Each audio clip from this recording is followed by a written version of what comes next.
Convido a igreja a abrir ao texto em Mateus capítulo 3, versos de 1 a 10. Será o texto da nossa meditação.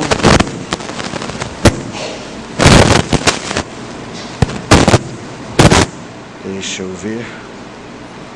Será o texto de nossa meditação esta noite. Irmãos, se você olhar aí no boletim, você vai ver aí na ordem de culto, lá no alto, você vai ver assim, vida obediente. Estão vendo isso? Sim, esse é o tema de algumas das nossas liturgias.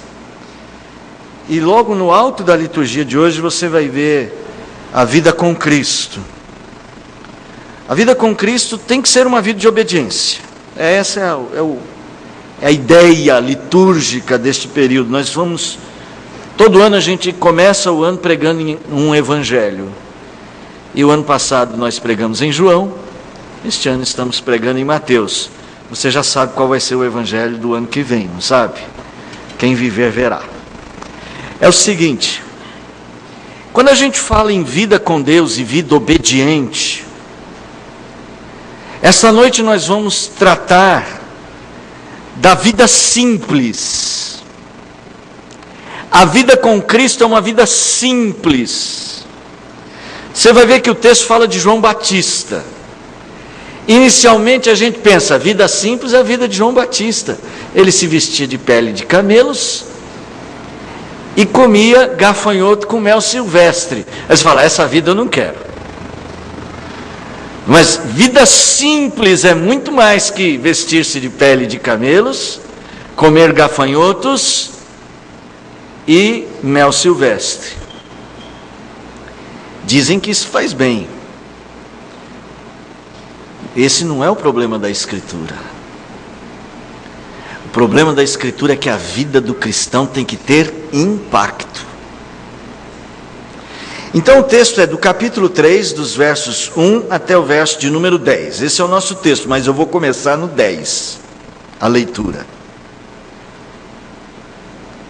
Já está posto o machado à raiz das árvores. Toda árvore, pois, que não produz bom fruto é cortada e lançada no fogo. Eu estou assoprando demais, espera aí, deixa eu dar um jeito aqui para parar.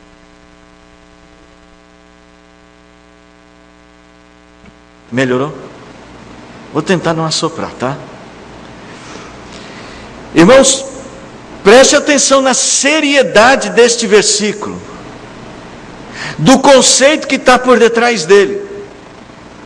Quando João Batista é enviado a pregar a sua mensagem, João Batista é um servo de Deus, é o último dos profetas antes de Jesus. O homem de quem a Bíblia diz que nascido de mulher ninguém foi maior que ele. Jesus diz isso dele. Ele vem com uma mensagem desafiadora, e ele conclui o seguinte, que se a sua vida não dá fruto, ela será cortada. É clara a mensagem, não tem como fazer outro exercício aqui de entendimento. O machado está posto à raiz das árvores. Toda árvore, pois, que não produz bom fruto, é cortada e lançada no fogo. João vai mais ou menos no caminho do profeta Isaías, no capítulo de número 5, é bom você ler esse texto, em que Isaías fala da vide do Senhor e diz que o Senhor, Jeová, está decepcionado com o seu povo, porque plantou o seu povo no melhor lugar, deu todas as condições para o seu povo frutificar, e quando Deus foi colher os frutos estavam mirrados, os frutos estavam podres. João Batista tem uma mensagem parecida, irmãos. A nossa vida tem que frutificar, irmãos. E nós não podemos brincar com isso. Nós temos que começar a levar a sério aquilo que a Bíblia diz. Não dá para brincar com Deus. Não dá para fazer de conta que somos boas árvores. Os nossos frutos revelam. Só que a questão do nosso texto hoje não é o que são bons frutos. A questão do nosso texto de hoje é que uma árvore, para dar bons frutos, ou bom fruto, ela precisa de algumas coisas e alguns cuidados. O exercício que vamos fazer na mensagem desta noite, é procurar nesse texto, que tipo de atitude eu devo tomar pessoalmente, para que a minha vida produza um bom fruto. Eu preciso olhar para a Escritura, porque eu preciso aprender. Porque, irmãos, eu acho que o nosso maior problema não é descobrir o que é bom e o que é mal. Em boa parte das vezes nós sabemos o que é mal. Nós estamos conscientes até dos nossos pecados. Eu acho que o nosso problema é construir um caráter e ter coragem de viver do jeito que Deus pede para a gente viver. É a coragem de mudar os nossos caminhos para viver do jeito que Deus quer que nós vivamos. Eu acho que o nosso problema não tem muito a ver com saber quais são os frutos que temos que dar. Eu acho que nós precisamos aprender a produzir.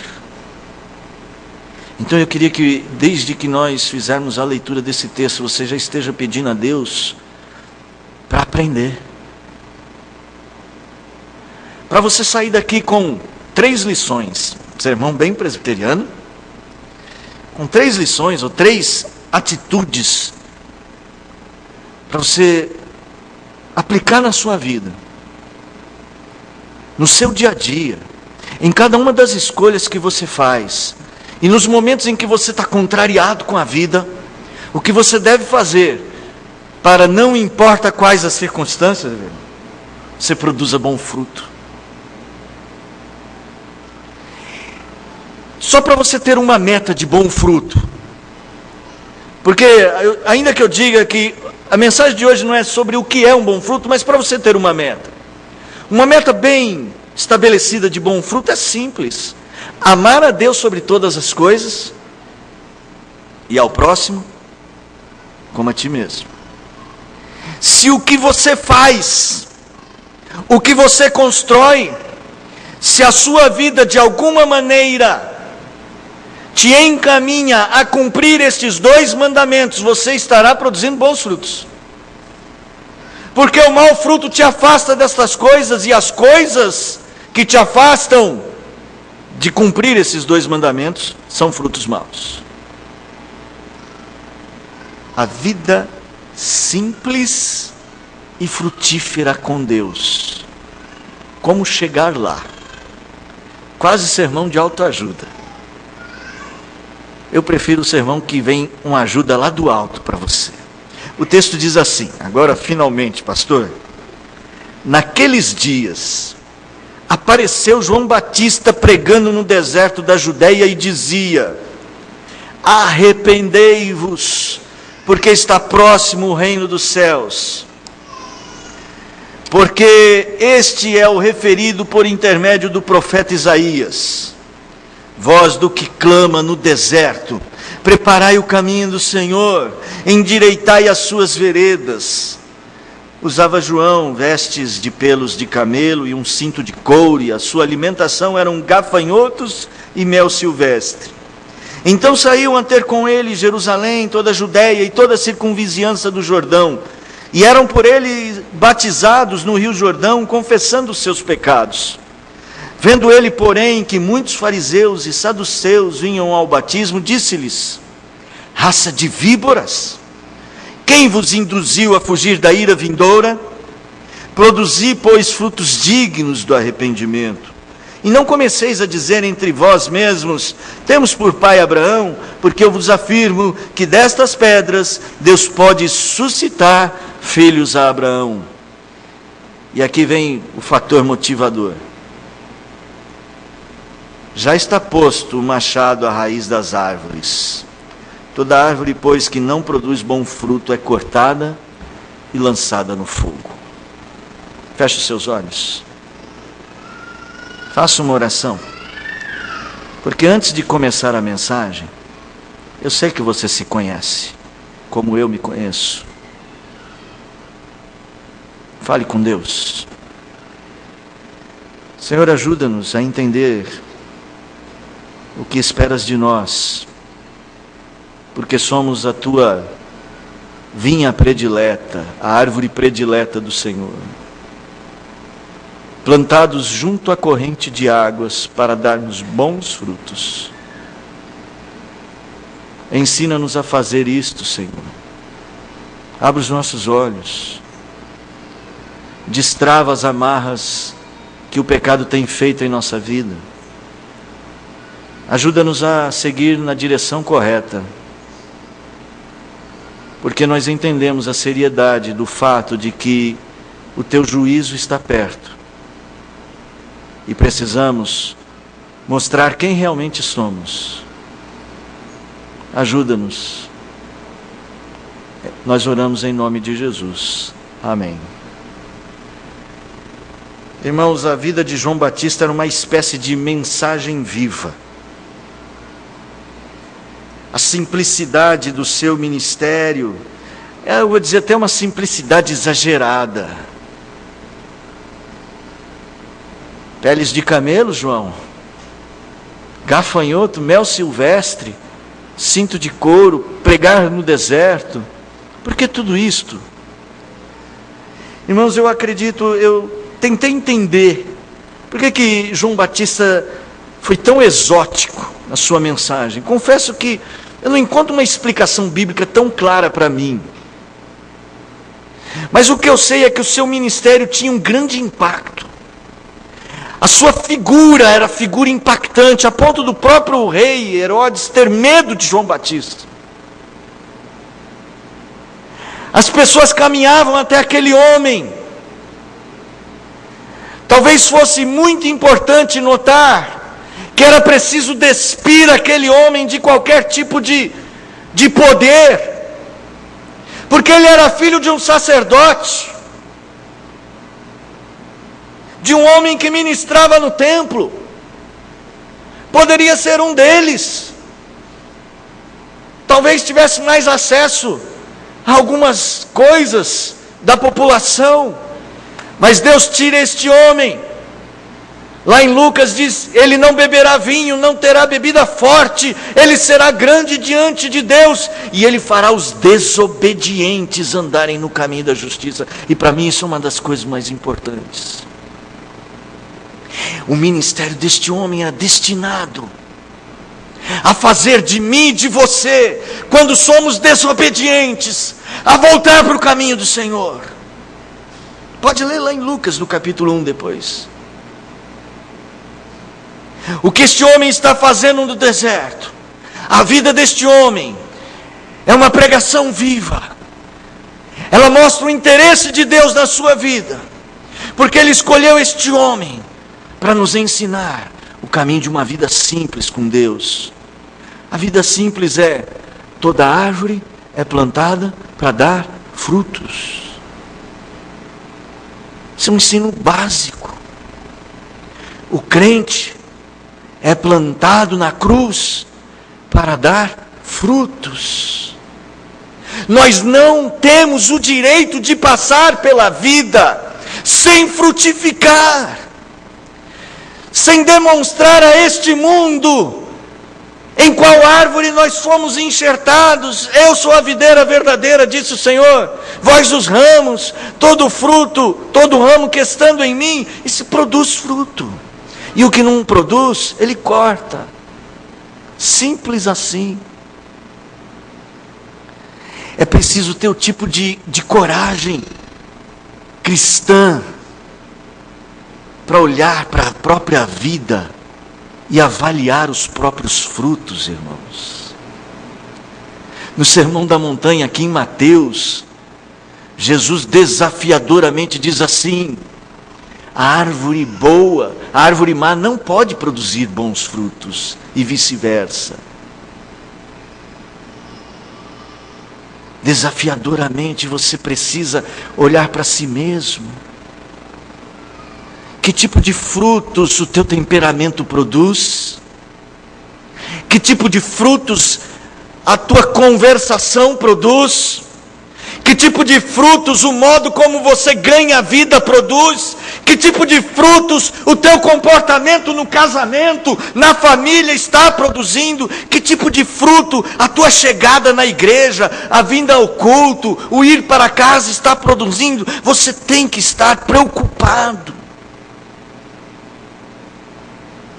E outra, os frutos que temos de produzir têm que ser compatíveis com a árvore que somos.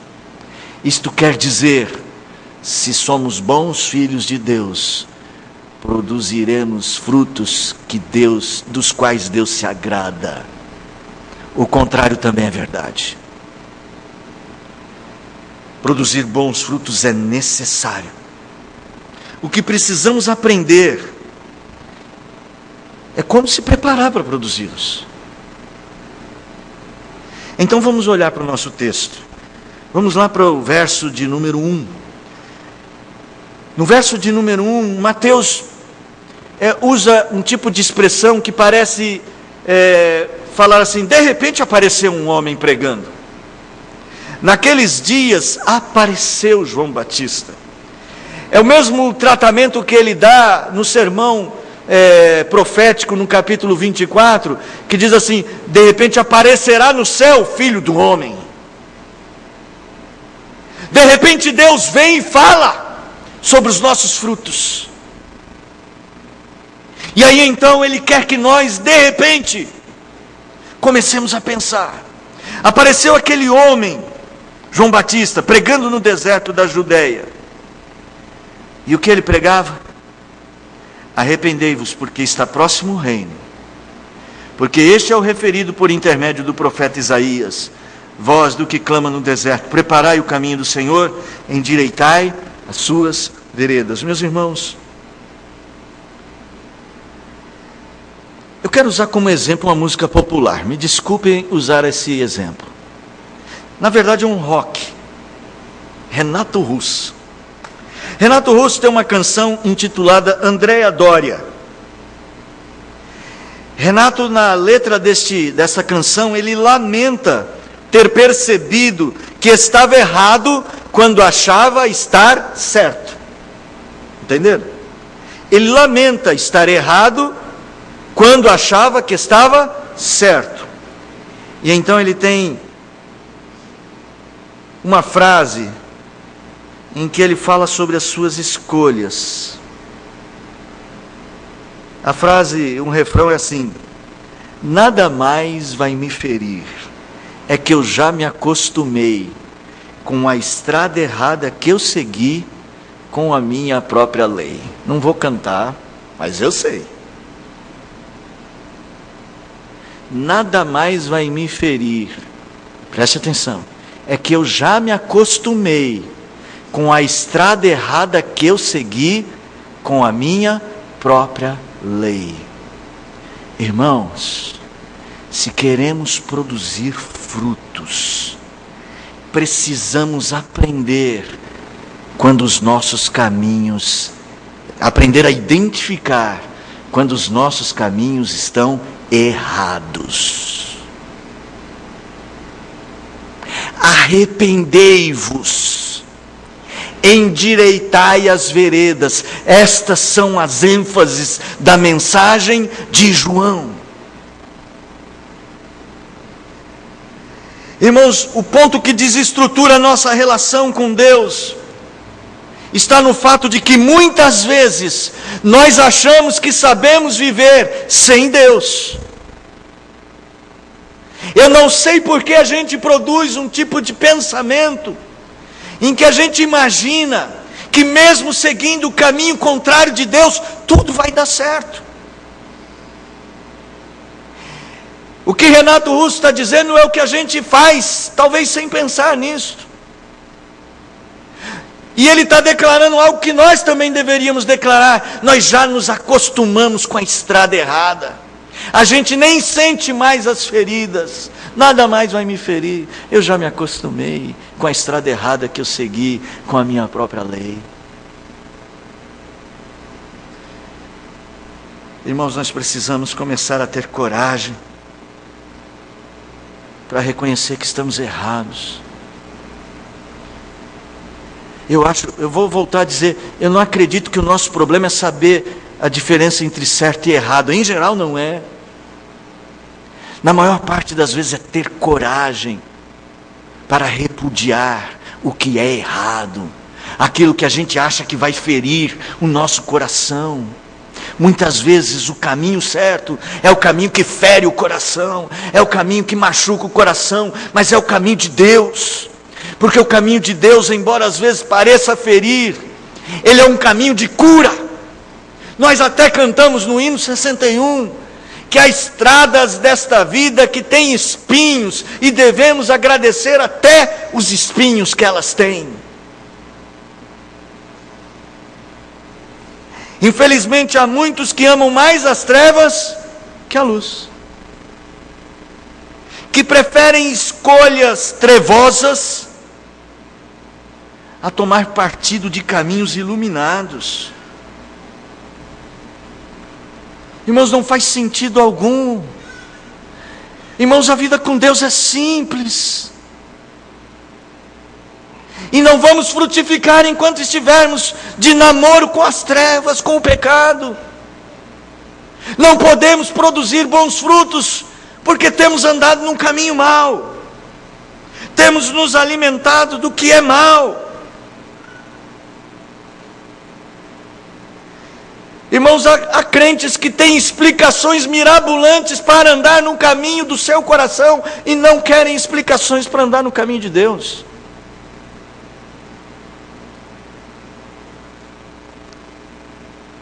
Estão fugindo da simplicidade do Evangelho, que simplesmente, desculpa a repetição, simplesmente diz: vá e não peques mais. Sabe que tem coisa complicada em entender isso? Que é o que o Senhor espera? O Senhor espera que você esteja pronto para reconhecer seus maus caminhos. Arrependei-vos, endireitai suas veredas. O texto reforça a ideia de que o princípio de uma vida com Deus, de uma vida que produz frutos, é o processo do arrependimento, é o aprendizado com os próprios erros, é reconhecer que está errado. Só isto. Simples assim. Uma pessoa me disse essa semana: a vida com Deus é tão simples, a gente complica. É verdade. Se fizermos o básico, não tem erro. Considere atentamente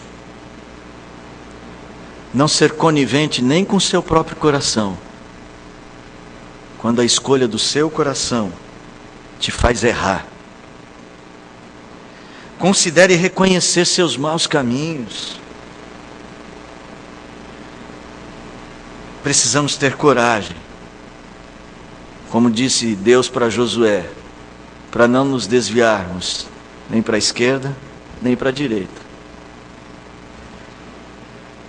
Lembre-se que no final de tudo, se você não está amando a Deus acima de todas as coisas, e não está fazendo isso através do amor ao próximo como a você mesmo, você não está frutificando. Você errou o caminho. É preciso tomar a decisão certa, e para isso, irmãos, nós precisamos ter coragem. Então, quando eu vejo a mensagem de João, e João vai terminar assim: vocês têm que dar bons frutos, e ele começa dizendo: arrependei-vos. Dá para entender o que ele quer. Como é que João continua? Bom, o versículo de número 4 descreve a vida impactante deste homem, mas no verso de número 5 diz assim: que saíam ter com ele Jerusalém, toda a Judéia e toda a circunvizinhança do Jordão, e eram por ele batizados no rio Jordão, confessando seus pecados.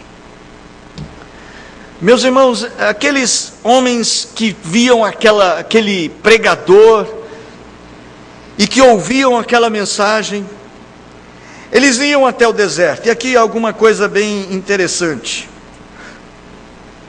Nós precisamos ter, se queremos frutificar, não um mero reconhecimento dos nossos erros, mas um engajamento no caminho certo. É que é diferente. Uma coisa é aquela pessoa que se arrepende dos seus erros. Outra coisa muito melhor é quando esta pessoa está engajada em fazer o que é certo. O engajamento no reino é mais que apenas um assentimento intelectual, dizer assim, olha, Jesus Cristo está certo, eu acho que eu tenho que ser um cristão. O engajamento no reino é mais do que uma adesão a uma igreja, a uma denominação. Vocês não são mais crianças, embora nós tenhamos algumas crianças. Nós sabemos que tem que ser mais que isso. Meus irmãos, Jesus Cristo me impressiona. Tem uma frase que eu sempre repito, vou dizer de novo, os irmãos vão lembrar. É uma frase de Jesus que causa um impacto na minha vida. Sempre lembro dela. É quando Jesus está diante de Pilatos, que Pilatos chega para ele e fala assim, do que você... Jesus não estava reclamando, tá? Mas Pilatos chega assim, foi o teu povo que te entregou para mim. Pilatos fala isso para Jesus. Aí Jesus olha para Pilatos, para me impressionar, para impressionar a minha alma, e eu acho que a sua também. Jesus diz bem assim, o meu reino não é deste mundo. Se o meu reino fosse deste mundo, José Maurício, estaria engajado em me libertar daqui. Ele não diz isso, mas ele diz assim, se o meu reino fosse deste mundo, os meus ministros se empenhariam por mim. Que vergonha que eu tenho toda vez que eu leio isto, ou que eu lembro disso. Pior é que eu já li tantas vezes que eu nem preciso abrir a Bíblia para sentir vergonha mais.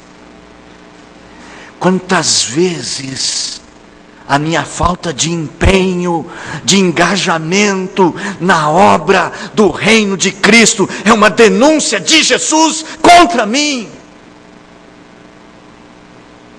Como é que eu posso frutificar se eu sequer quero levantar cedo para ir a uma escola dominical, irmãos? Se eu sequer quero participar de uma sociedade interna, porque é trabalho demais. Que vergonha é essa que nós estamos passando e fazendo ao nosso Senhor? É trabalho demais. Participar de uma ação social, é trabalho demais dar o dízimo, é trabalho demais ir ao culto regularmente, é trabalho demais ler a Bíblia, trabalho demais orar. É porque o reino dele não é deste mundo, nós devemos confessar isso. Porque se fosse para ganhar dinheiro, eu acho que muita gente seria engajada. Se fosse para ganhar prestígio, pessoas voltadas só para si mesmos não podem produzir frutos para Deus, porque estão preocupadas em produzir frutos para si mesmas. Isto é sério demais. Mas isso só é sério demais para quem leva Deus a sério. Porque para quem não leva Deus a sério, eu sei, tanto faz, não é? Não brinque com isso.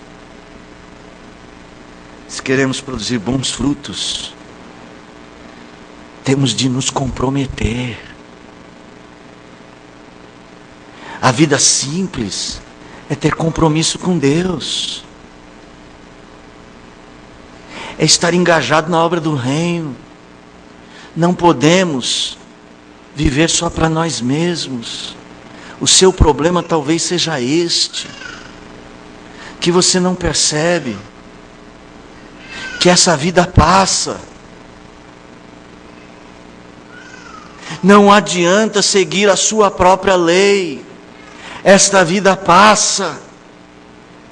Você precisa de um engajamento com o Senhor, com o reino do Senhor, um compromisso de vida, que faz a tua vida viver num patamar diferente. João podia ser sacerdote, mas ele desejou ser profeta do Senhor. Ele podia não vestir pele de camelos. Depois você lê lá em Levítico, camelo era um animal imundo para o judeu. Sabia disso? O camelo, porque tem a unha fendida. Camelo é animal imundo. Este profeta, ele não está preocupado com isto. Ele não procurou o reino deste mundo. Porque o reino do qual ele falava que o machado estava à raiz das árvores era celestial. Isso é que faz a diferença, irmão, na sua escolha, nas coisas que você prioriza. O texto diz que para eles fazerem isto, eles saíam para serem batizados. E aqui duas coisas que eu quero chamar a atenção. Primeiro, que a ideia de sair aqui é um tipo de verbo lá, que assim, é como se eles foram impelidos a sair para ir a um lugar. É como sua mãe falava assim: vai comprar pão. Aí você sai para comprar pão, mas na verdade você foi impelido. É assim que Deus quer que a gente faça a vida. Deus nos empurra. E a gente parece aquela mula empacada. Deus está te chamando, irmão. Você está empacado. Relutando. Relutante. Usar uma palavra que o pastor Abel usa. Recalcitrante. Aí ficou chique. Nós temos que nos comprometer. E ninguém precisava dizer isso para nós. Mas por que isso é necessário ser dito? Porque não estamos ainda no ponto de produzir bons frutos. Precisamos mudar. Então, assim, eles se comprometiam, e esse compromisso deles era simbolizar diante de Deus. Eles tomavam uma atitude que formalizava isto. Eles eram batizados. Ou seja, eles davam um passo que deixava claro o que a sua vida estava, no que na sua vida estava acontecendo. Quando eles se arrependiam, quando eles entendiam que estavam errados, eles falavam: eu agora quero marcar, eu quero ter um compromisso com aquilo que me aproxima de Deus. E eles eram batizados. E mais, confessavam seus pecados. Todo esse era o processo de formalização de um compromisso com Deus. A formalização do arrependimento, a formalização da mudança, é deixar claro para Deus e para todo mundo a qual reino você pertence e para quem você trabalha. Não existe vida frutífera sem comprometimento sério com o reino de Cristo. Simples assim. Enquanto a árvore está se preocupando só em produzir folhas, em ficar bonita, talvez ela se esqueça de produzir frutos, igual a figueira, aquela que Jesus disse que deveria secar. Toma muito cuidado. Às vezes as pessoas não entendem que o compromisso com Cristo é aquilo que nós fazemos nesta vida, com o objetivo de aprendermos em tudo a amar a Deus e ao próximo. Reconhecer o caminho errado é um primeiro passo. Comprometer-se com a direção certa é o complemento dele.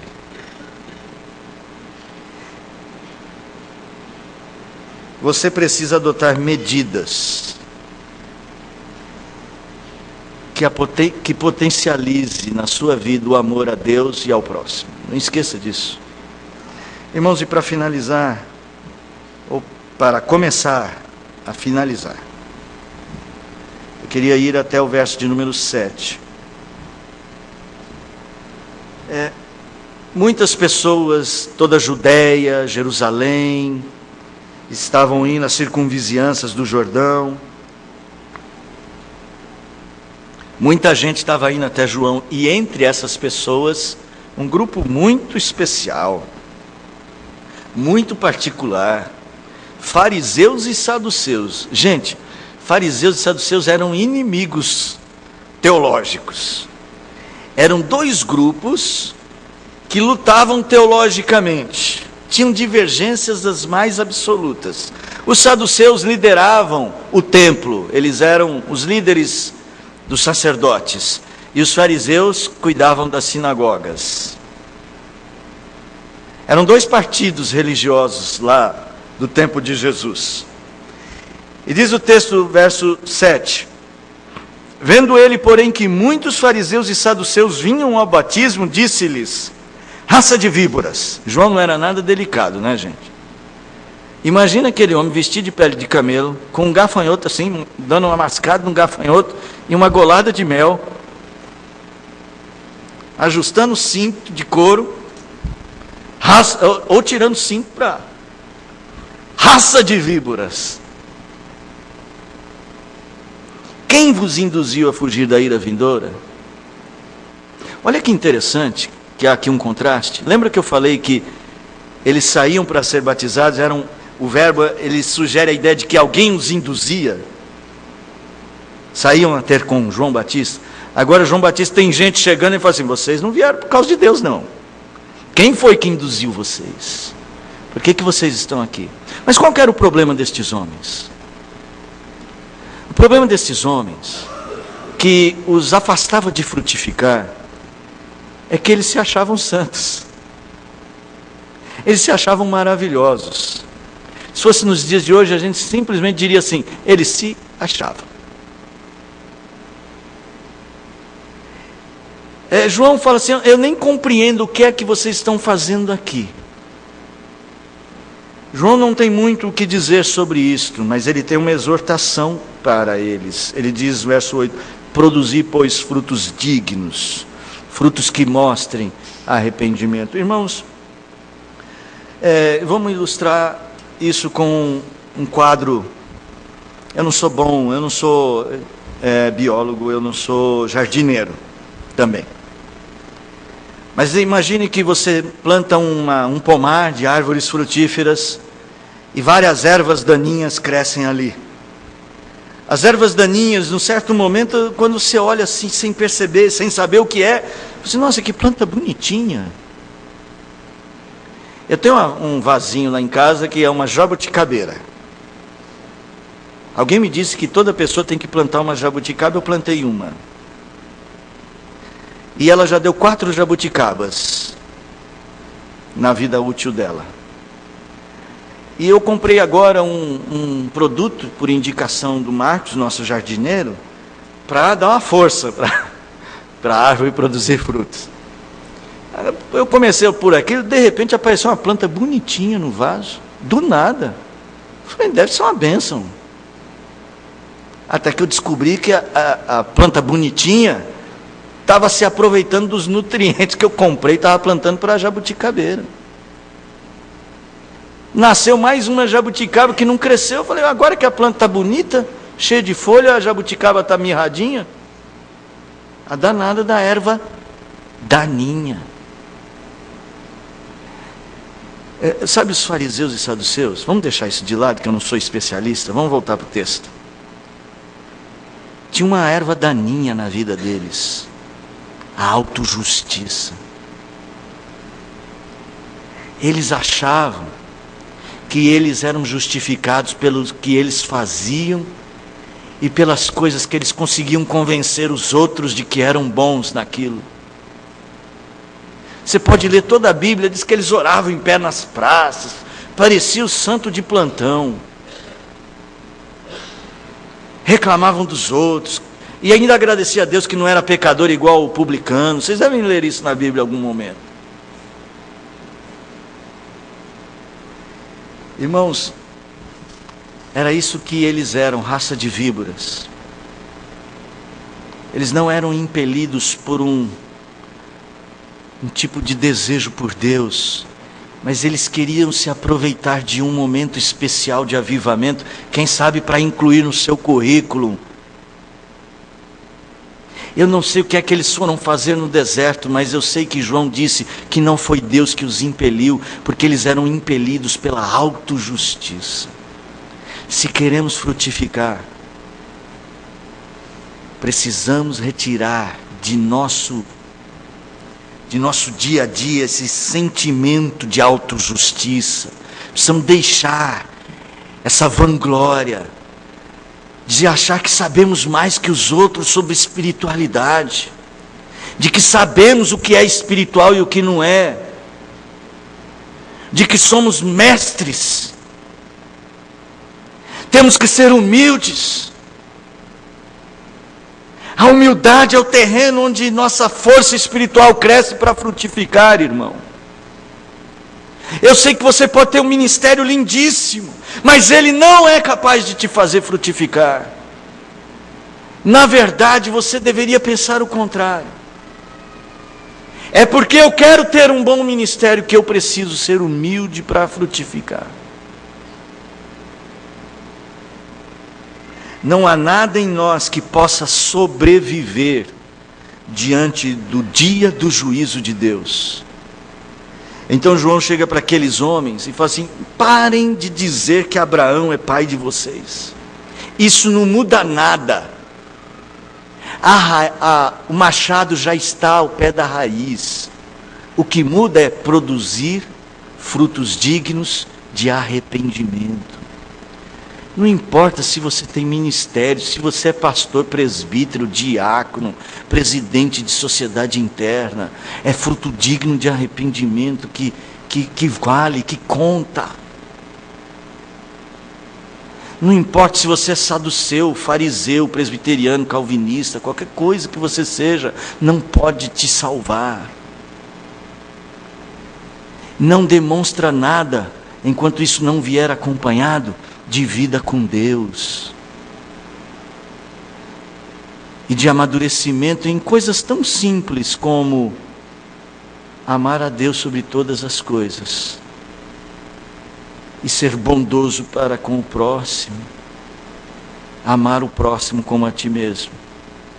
Frutificar não é fazer o que quer, é ser do jeito que Deus quer que sejamos. Simples assim. Para ter uma vida simples com Deus, que frutifique, abandone qualquer possibilidade de autojustiça. Faça como Isaías, que disse que as maiores justiças que um homem pode fazer diante de Deus são trapos de imundície.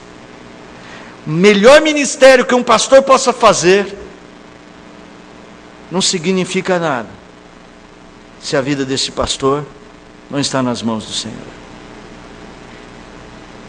Se ele não faz isso para Deus.